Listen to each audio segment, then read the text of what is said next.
dimmer mod. Why would you want to install the dimmer mod on your espresso machine?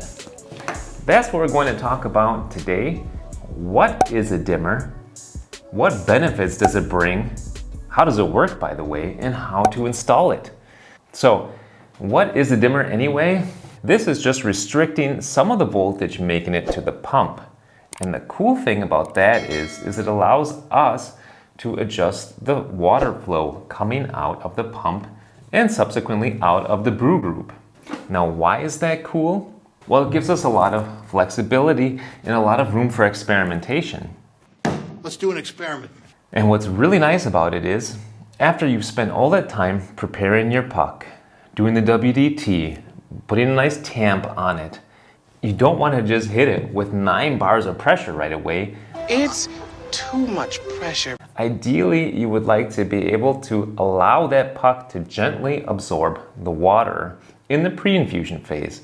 And that's exactly what you can do here with this dimmer. Then you can ramp up the pressure. The pressure just builds and builds as the extraction proceeds. So what else is really cool about it is you can try different flow profiles. So if you want to try to emulate a lever machine like a La Pavoni or a different type of lever machine, you can do that. You can also just let it go with the straight 9 bars, whatever you prefer. You have control with this dimmer mod. So those are the benefits of installing the dimmer. I have found myself that I get better extractions, smoother extractions when I use flow profiling, especially when I do a nice, gentle pre-infusion phase. That seems to make the biggest difference for me. All right, let's get right into it and do the modification. Oh, before I forget, I'm going to put the product link for this dimmer as well as the product links for the tools required in the description box down below. All right, guys, let's talk about what you all need to actually do this modification. It's not all that much. You need, first of all, a dimmer switch like this one here. This is a leading edge dimmer switch.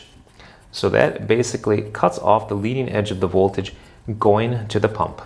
And this goes directly in series with the wire going to the pump. Then you're going to need 2 lengths of wire like this here. And I've got 2 of these connectors on there. I've got this male connector, as you can see there, as well as a female counterpart.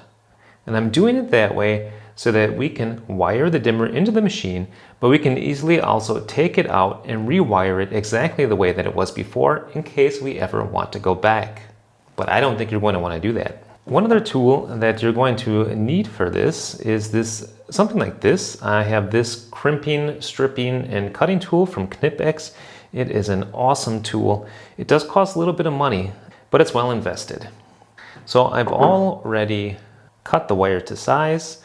I stripped the wire and I crimped here with that crimping tool. Let's take a look into the machine. Okay, just a short disclaimer before we go any further. When you're working on your machine, please be careful. You're responsible yourself for your own safety and for the proper working of your machine. So this is the pump right here. Now you might be tempted, like I was, if you have a look here, this right here is the pump switch. And you may be tempted to just, interrupt this voltage here with the dimmer, wire it in right there. But that doesn't work, unfortunately, not on this particular machine, because you are not only dimming the pump in that case, but this gray wire coming off of here also goes first to a valve here on the underside of the brew group. So you don't want to interrupt that. You want to do it directly at the pump. So I simply pulled the pump up off of here. It's held into the chassis with just 1 rubber on the top and 1 rubber thing on the bottom to dampen the vibrations. And this gray wire right here was attached to the pump. So what we want to do is just add the dimmer in between. So what I did is I took the first length of wire and I attached this female connector to the wire and connected that to the pump. So all we have to do is wire the one side like so, and then the other wire coming out of the dimmer as such, and then connect this spade connector, the male side, to the gray wire that was originally on the pump, like so. And now you can adjust the water flow. Awesome! Okay, great. So now we've got the dimmer wired to the pump, but we would like to mount the dimmer here to the side of the machine. So I'm going to remove the wires here, and let's see how to mount this. If you can see here, I've chosen this spot right here. It's got to be in a spot so that when you put the funnel back inside, the funnel that goes down here into the water tank, that there's enough space. So you have to imagine you got your dimmer sitting here, basically, in this spot, and it needs to be out of the way of the funnel. So I measured 100 millimeters down and 96 millimeters from the one side. That's where I'm going to drill my hole, and then we should be able to mount the dimmer. This right here is the plate that the dimmer came with. And I got one of these really cool drill bits here that drills in layers. So this, if I stick that in there, like so, tells me that I need to drill up to 10 millimeters in diameter. I'm going to start with these two drill bits just to make things a little bit easier. So keep in mind, I'm going to include also a link for this really cool tool. I use this much more often than I would have thought. So really nice. Let's try to catch some shavings.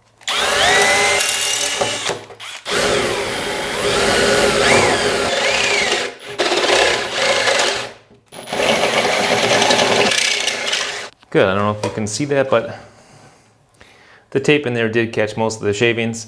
When you're finished, make sure to clean it out very well. You don't want those shavings anywhere in your water stream or in your coffee machine. Now a deburring tool would also be nice. So let me go get that deburring tool. Okay, so I've got this deburring tool right here, and these are super handy to have for many different chores when you're doing do-it-yourself stuff.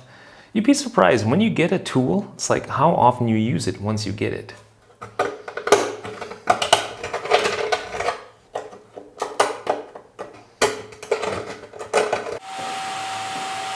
All right, we're pretty much good to go. Take my protective tape off, and you can see that the hole is also deburred. So, last thing to do in this case is, when I'm putting this dimmer in, it's gonna have to sit flush here, right? And so this knob right here is in the way. I'm gonna just take that knob off. Right? Of course, I'm being very careful cutting here. I'm not putting too much pressure on it. All right, now we can install this. And I'm still able to get this out with a screwdriver. This is where the fuse goes. You can just kind of still pry it out like so. All right, with this particular one here, we have to connect the wires first before we mount it. So let's do that.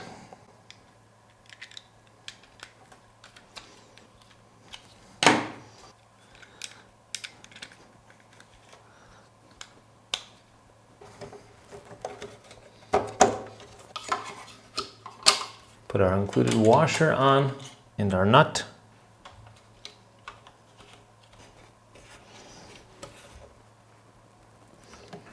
Put our knob on. And now our dimmer is mounted. Probably put a cable tie on there like that to tie it up nice, and we will be good to go.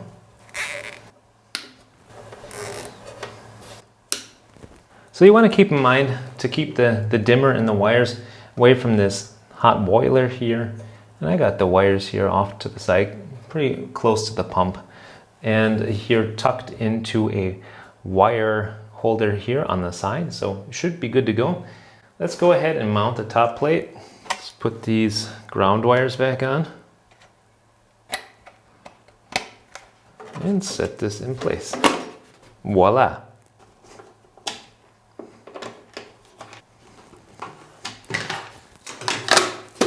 And that is how to mount the dimmer switch. Here we go.